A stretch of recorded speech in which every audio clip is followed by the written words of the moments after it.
Hello children. Let's continue with chapter number 6 of standard 9, that is lines and angles. We have already studied about parallel lines and transversal.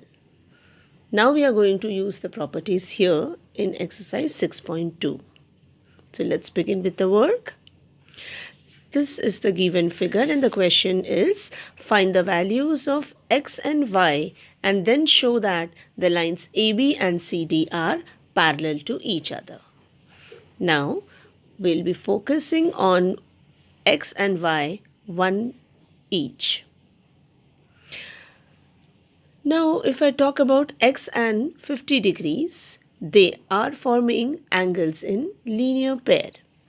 So we are going to use linear pair axiom and we can say that x plus 50 degree equal to 180 degree. This is how I'll get the value of x. X comes out to be 130 degrees. Now let us focus on y. If we study the figure, we can easily identify that y and 130, they are vertically opposite angles. And we know that vertically opposite angles are equal. So we'll say that y is equal to 30 degrees. 130 degrees. Now we are supposed to find out, rather we have to explain how AB is parallel to CD. Now, if I focus on x and y, they are alternate interior angles. This is understood by looking at the figure and studying it. They are alternate interior angles. Moreover, we know the values of both the angles and they are 130 each. That means the alternate interior angles are equal. We have already studied in the converse of alternate interior angle theorem that if the angles are alternate interior angles are equal, then the lines are parallel. So we are using the same concept here, x equal to y, and therefore AB is parallel to CD. We have used converse of alternate angle theorem. Now the figure is given and we are told that lines AB, CD are parallel and CD, EF are also parallel. Moreover, we are told that the ratio of Y and Z, they are the angles there, the ratio of Y and Z, it is 3:7. We are supposed to find out the value of X. Here, for our convenience, we have taken one more angle as W. Here, this is W, which is actually forming a vertically opposite angle with Y. So, let's start with the work. Here, W will be equal to Y because they are vertically opposite angles. Now, we can use the rest of the things. Children, here CD is parallel to EF. It is given in the question.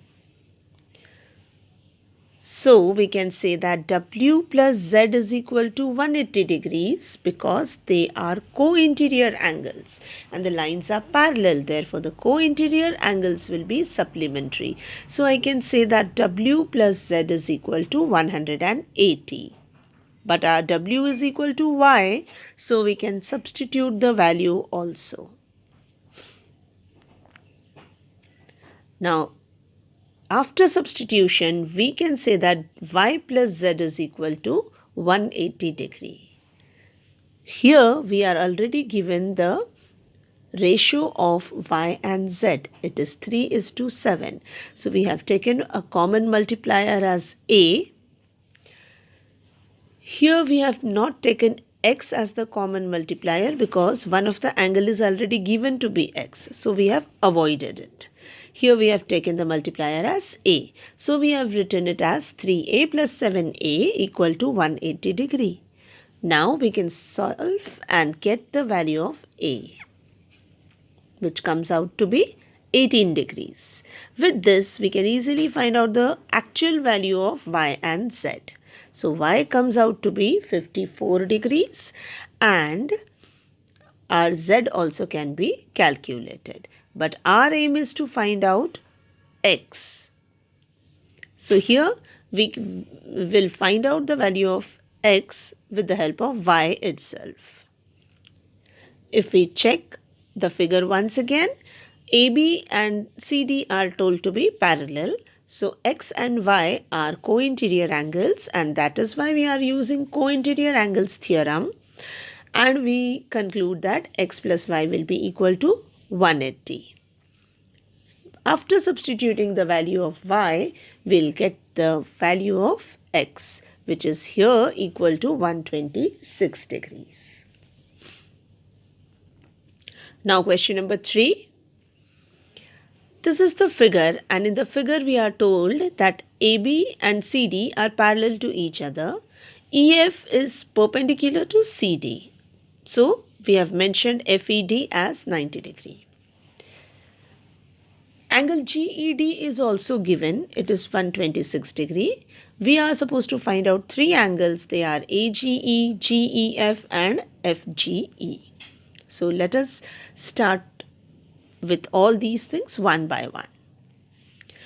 Now if we study the figure, we'll see that this angle GED and angle AGE, they are alternate interior angles. When the lines are parallel, we have studied that the alternate interior angles are always equal. This is alternate interior angle theorem. So using it, we will say that angle AGE is equal to angle GED, which is given to be 126. So let's proceed with the statements. AB parallel to CD and the angles are equal using alternate angles theorem. So we get the value of angle AGE to be equal to 126 degrees. Now focus on GDE. Now this angle is the sum of two angles, that is angle GEF and FED.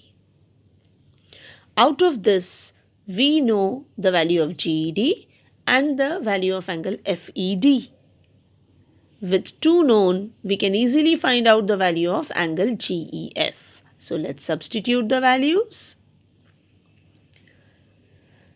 Here, after substituting the value, we get the value of angle GEF to be equal to 36 degrees. Now let us proceed. Here, angle CEG plus angle GED, that is 180 degrees because the two angles form angles in linear pair. Out of it, we already know the value of angle GED. So let's substitute and find out angle CEG. So we get angle CEG to be equal to 54 degrees. Now if we study the figure, we'll see that angle CEG and angle EGF, they are alternate interior angles. The lines are already told to be parallel. So by using the alternate interior angle theorem, we'll say that these two alternate interior angles are equal, and that is how we'll find out the value of angle FGE. So this is how we get the angle FGE as 54 degrees. With this, we come to the end of few of the questions. We are having lots of more to deal with. We'll be doing it in the coming videos. Thank you.